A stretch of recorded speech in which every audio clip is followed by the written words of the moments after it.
When we are targeting a market with trillions of dollars, short-term analysis does not actually provide majority of information at once. But this time we can get a bit more information when we are looking at next 3 days and 30 days. To understand that, we would have to look at charts, and when we look at the shorter time frame charts and see how investors and traders are reacting to these price levels in short term, which mostly shows traders and retail majority. And as we step back and look at longer time frame charts, we start to understand the longer picture. In a monthly candle, we can understand that it will be closing in next 3 days, and that close will create a change in MACD, RSI, and if we close above that 20-day moving average, that is something happening after 700 days. And if you look at the similar thing in last cycle, from that time, after a bearish market consolidation, and then we made a close above here in the 20-day moving average, and something similar we are getting here. It's 1430 days, after which we are getting the same. And remind you, it will be a buy signal in the MACD, which will be pointing to the upside, right? So as we enter into September 1st, we are going to get a clearer picture on a monthly candle. And when we look at these price fluctuations, they are pointing you to the upside. Welcome to the Scientific Investor channel, where we discuss crypto and science behind investing regularly. If you saw value for your time, please do hit that like and subscribe button.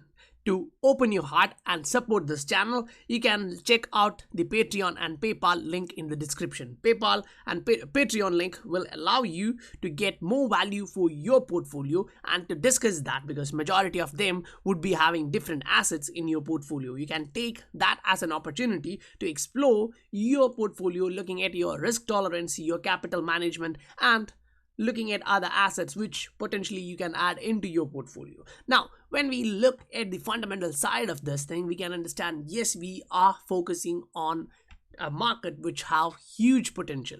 Now, when we generally talk about the cross-border payments, it's a roughly huge market which, have a majority of branches. As we showed in the last video, there are a lot of things to be considered. First, yes, regulatory clarity, but when we are looking at these markets and market participants, they are now aligning for working about this asset class. And especially when you see this kind of stuff, I would like to highlight CFD trading is, kind of a side bet. It's not actually buying that asset, holding it, and selling it for a profit after when the price reaches a next level. It is kind of a side bet. And do keep this in mind, CFD trading is like, leverage trading. So if you are someone who doesn't have that kind of an idea, having no exposure with CFD trading, and if you're going for XRP, I can share you my previous experience while I was doing the same using CFD, into 5. Say if I am putting $1,000, I was able to purchase $5,000 worth of XRP. But the risk level is like 90%. You're gonna lose your money because your stop loss would be so soon near to that price point where the price would be coming back and hitting you out of that and then moving up. That means the exchange is going to make profit. So if I am to put an example for that particular thing, you can check this chart. Say it generally shows you where the price is. Say if you are looking at it on a leverage of X2, your stop loss say would be probably here. But what if you are doing the same on a longer time frame? Say I'll actually show you this one. This is leveraged. This is a trade in which I haven't used leverage. I just wanted to show you this because we are looking at BTC. This is something, a position now I bought way back in 2017. So you can understand the percentage of profit is still this. Why? Because we didn't actually see that 20,000 is the bottom. And it was, in a virtual account, so I didn't actually care. I left it open there. Now, why I'm talking like that? If we open this, in eToro, you have an option to use CFD margin trading that is up to X2 now. But back in 2017, the CFD trading were up to, X5. But keep in mind, as you use leverage, you would be using an service which you are borrowing money from the exchange to trade. So the chances, first thing is risk is huge, you are going to lose your money. Second thing, you would be paying a daily and weekend fee, and if it is going back to X1, meaning when you're buying the real asset, you don't have a fee, right? It's your asset, you're going to store that in a wallet, so it's cool. Or else they would be custodying your asset and you don't have to pay something. But when you enter into X2 position, one thing is your risk is too high. Your stop losses you can see, say for example, if I'm buying $1,000 worth of BTC now, my stop loss would be in around 8,600. That means if the price goes below 8,677, I'm gonna lose my $1,000. Now yes, I can put more money in and go take in that margin call, reduce it to 7,000 or something. But that's not the way you trade, right? If you are going to trade CFD, you have to understand that this is risky and the direction should be correct. So as we see stuff like this, one thing is for sure, the interest in this asset class is increasing, and especially for Japan, when they are introducing this, XRP would be traded similarly. Now when I say this, you also have to understand, when the market price is going up and those you are using high leverages like X5, X10, X50, it depends. If you go back into eToro and look, say for example, if you are looking at different asset classes, you are allowed to even trade for a long variety of stuff. Say if you're just looking at USD JPY or something else, say for example, this is just currency, right? So if you are to actually trade that market, you are allowed to use up to 400, meaning if you have $1, you can trade for $400. That is CFD. And as you go further, say for example, if you are looking at this particular point, if the price is dropping, now I'm buying at 105 and I'm on a buy, that means I'm betting that the price would go up, and if the price drops below 103, I'm out. Now that's X30, right? If I'm going to X20, I'm gonna get more room, still 102. If I'm gonna move it to X5, I'm gonna get it till 95. That's a bit more safe area, right? If I'm gonna reduce it to X2, I'm gonna get a lot more room. So as you increase your leverage, you are increasing your risk reward ratio, and 99% of time you're gonna lose money. Right? If you go look at eToro itself, before joining that website, what you can personally see there is, like, if you sign out and look at their platform, you're going to sign in, when you are getting in, they kind of show you that you are going to lose money. Why? Because 70% or 60 to 70% of retail investors lose money trading these stuff, because majority doesn't understand the risk behind that. Now let's look at the fundamental side actually. Now when we see stuff like this being rolled out, we also have to understand the interest in this asset is increasing. Now this is kind of a bad news for some, good news for some, that kind of mixed. But looking at this stuff, previously we saw there was a flooding in China, it hit mining farms, the hash rate went down 10-20%. But what if this is really happening now? Yes, that's a nightmare, and people around there would be praying that shouldn't happen. And yes, that's humanitarian consideration, that's cool. But what if that really happens? That's gonna devastate a lot of geographical area near to that dam. So once that reservoir is hit with something like that or more flood, we are going to see massive drop in hash rate in BTC Ether, which is being controlled from China. So you have to actually consider that. Then the fundamentals are actually showing, previously we saw bullion, gold bullions buying it in XRP ledger, the accounts. Now it's showing BPG. So automatically you're going to see XAU, AG trades coming in and more. Now, at the same time, when we look at the regulatory clarity side and all, they are all talking about one thing. We have repeated this many times. Financial inclusion, they put it in different words. Here they are talking about our work makes a meaningful difference and helps provide more equal access to financial service. So when they are really talking about this equal access in the financial service, and if you listen to David Schwartz here, it's kind of similar. I won't actually play that, it would eat more time, but it's simple. They're talking about a bridge asset which can execute these transfer without paying more and without using more resources. So that is something common and where we are headed. The banking sector has to reduce the cost associated with then only they can offer better service to their customers.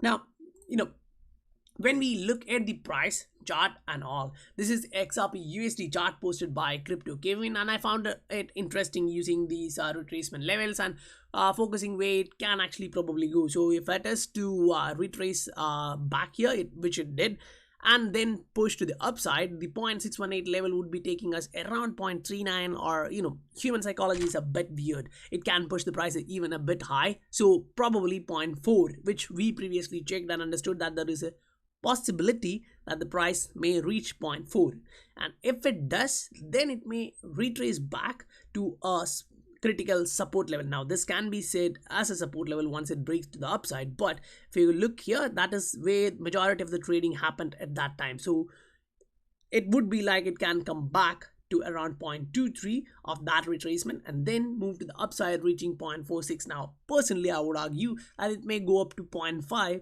in that push if we are to go like that, but that's actually a very cool contribution from Crypto Kevin.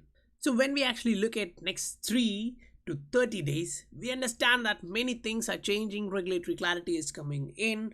Governments are getting more and more interest into these asset classes. They are getting into more partnerships, making more consortiums and entering into the space, right? They are looking at it as the future of this generation. And at the same time, when we look at the price fluctuations here, say on a daily chart, we can see that the price is still inside that bearish candle. Meaning, if you are really looking at price action, what you should understand is unless we breach this level or this level of this particular candle, which is red, which already showed us that the momentum is going to the downside. When we were here, when we created this particular pattern, I told you that that is a continuation symbol of these candles, which is bearish. And then we went back, and when we printed these 3 candles, I told you the possibilities are that we are going to go to the downside. I posted that here in the YouTube and in the Patreon as well. Now the Patreon guys would receive that a bit earlier, and they would have, if they are trading, they can either short, or if they were waiting for a buy, they could have orders somewhere at the support. But most of traders, as traders, what they would be looking at is looking at the support level. Is the price breaching that support level, or is it bouncing from that? And when we were breaking the support level and moving to the downside, I gave them the hint that no, that's not a perfect buy area. If you're trading, keep an eye, move a bit back. If you're already in, don't use leverage, and if you are using leverage, put a bit more and keep that stop loss away. That's my suggestion. Now when we look at the daily chart, what we are seeing here is that the possibility is that the price is moving to the downside, right? So if you look at that too, and then look at the RSI, say it's moving to the downside, right? So if you look at a daily chart here, which is created previously, it shows that the RSI is moving in a downward trend. Unless it break this particular level and enter into that 50 and above in RSI, that would kind of still show us a bearish signal. But once it move above that 50 range, you can see previously 50 was a support for the RSI level there. Then we may be traveling to 60-65 range, and that would be taking us above this 20-day moving average on a daily chart, which would then give us an indication for the 3-day chart will be closing above the 200-day moving average. We broke above that 200-day moving average. We stood above that for some time. Now we have to understand whether this is a fake out or a breakdown. Now to understand that, we need a close of this candle, because if it is just a fake out, say if you zoom in and look at this, see it just broke to the downside, it went to the upside, retested that 50-day moving average, and then it was rejected back. Now if you look at the same on a 3-day and a daily chart, now what we are looking at is really this particular level of resistance which we broke, right? Now if that resistance is staying there, kicking the price to the bottom, it would be closing to the downside, right? Below that, even if it is a green candle, that is bearish. But keep in mind, if we are able to close that above that, getting back into this trading zone of we'll actually zoom in to show that to you guys, so it will be clear for you guys. See, if we are entering into that particular area where the price looks a bit more congested there, say if the price is entering about 0.27 to around 0.28, that would be getting back into that trading range. But if it is getting rejected from there, it's signal for caution. So as we close the 3-day candle and look at it in next 3 days, it's going to give us a lot more signal, right? So one thing is the 3-day charts will be printing this and the next candle here, which will be giving us a clearer indication there. And when we look at a monthly chart in 3 days, it's going to give you a monthly close, which compared with the MACD and RSI, you can understand where we are headed, because as of now we are around 49 and the deadly mark for XRP remains at 50. Once we are above that 50 level, 51 area, that's bullish on a weekly candle as well. So if you look at the price action and look at next 3 days and the close, yes, we managed to actually went till the 50-day moving average, came back and now trading and flirting with the 20-day mark, right? So if we are closing here or just above this, we are still above that 20-day moving average. We're going to get a lot of change from a long time. Now at the same time, you can see the volume is changing to the upside and we have a huge volume here. What you need to understand is when these amount of buyers came in with much volume, it was pushed down by the sellers and eaten up, but it hasn't completely turned like this, right? Which shows you a hammer, or a hammer which is pointing to the downside, and then the price went to the bottom, right? Similarly, if you're looking at here, it kind of erased all of this bearishness there and it went and retested that previous resistance level here. Now it's still maintained, the buyers are still maintaining that buying power and keeping the price up. That's why we are in the green, right? So if we are able to close it in a green candle, it's going to give you a signal that the next is going to be open somewhere here, automatically giving you a print here in the top for the MACD, giving you a clear symbol that we are going to head to the upside, and it's going to cross here in the MACD, giving you an RSI around 50. Now that looks really promising on the technical side, right? But what can come down and push it down, right? Even if the technicals are going to show you cool, you can actually get something opposite, because if the fundamentals are not supportive to this technical, it may actually change. The mentality of the traders, investors could change directly, right? So when we look at the fundamental stuff, yes, we are looking at things which is really changing, which is promising and all. Say for example, in the crypto sphere, when we talked previously about quantum, many came out and bashed us, but this news which just came out recently shows us no, we were kind of right. I showed you articles which kind of highlighted directly that we are in for quantum cryptography. Why? The first generation cryptography and the second generation cryptography is changing, meaning if you have quantum computers, you can actually get into those systems, hack that. Why? Because even if you are having that high close time and time for those blocks, cryptography can be broken using quantum system, and that is why we are entering to an era of quantum cryptography now. That can be used, depending upon the scale of that corporation. Here, South Korea's DGB Daegu Bank has teamed up with SK Telecom, which is, a giant telecom provider in South Korea, to boost its mobile app security with 5G quantum cryptography technology. Now, if they are using that technology to do that security for their mobile, understand this, they are providing their banking services, everything in their banking app, mobile app, then they are going to use that for security. So what would be the chance that we are going to see the same in the crypto sphere as well? Yeah, others can come out and bash us, but this is the reality. If you are not understanding, now why you have to understand that? I showed you a research article being published by research institutions, universities, government research authorities, right? We went through that in detail. They all show you that quantum computers are, something we are looking at next 8-10 years, and some can actually have this which is undisclosed, but quantum techniques are here. Why we are looking at quantum techniques means, it's just superposition. No, okay, if I get into the technicals of that, it won't be clear for majority of you guys, but in simple form, you are making something quicker. Meaning, say if you have already seen that Captain America series, you understood that while they were jogging, you could have seen like the ordinary soldier jogging, and the Captain America Steve just goes like having a nitro behind him. So that effect is there in the quantum technology.